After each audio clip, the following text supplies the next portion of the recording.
The year was 1981. Recently inaugurated President Ronald Reagan makes his way to his limousine when the unthinkable happens. President Reagan is shot multiple times by John Hinckley Jr. and nearly killed. Ex-Secret Service agent Ross Baskins takes us through his thought process as the events unfolded.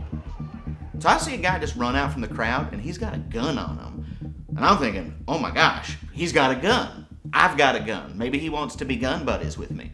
So I just let him run a little bit closer so we can talk about guns. Maybe he wants to chat about the handle of the gun, or the bullets, or maybe like that little tube that the bullets come out of. But no, he just starts shooting the thing. Hinckley fires, hitting the president twice. And I'm thinking, well, who the heck is this guy shooting at? And then it's just like, no, he better not be shooting at my best friend, Tim.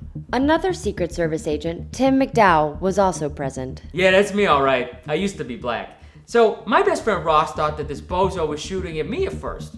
And I thought that this bozo was shooting at my best friend Ross. But then, me and Ross locked eyes, and we both said at the same time, Ronald. And I guess that's just why me and Tim are best friends, we just think alike like that, and we weren't even thinking that Ronald was the one getting shot at, because you got to remember, he'd only been president for like 2 months at that point. We weren't thinking about him like President Ronald, and gunfire goes off, you just got to spring right into action, and which was terrible. We had so much food in our bellies, we just left lunch right before that. nobody likes getting up and running around after having a real big lunch. If you ask anyone in the world, they'll tell you the same thing. We had a shrimp salad and a shrimp sandwich each, okay? And these aren't little shrimp, we're talking jumbo, all right? Now, Ross will tell you that we had soup.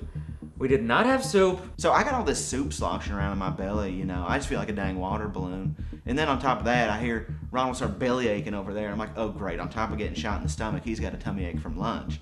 So we gotta make a split decision. Right then, right there, what do we treat first? Gunshot wound or the tummy ache? Tummy ache. And then I run over to the limo driver and I say the now famous words, get this guy into the biggest toilet in town. And the limo takes off with old Ronald in it.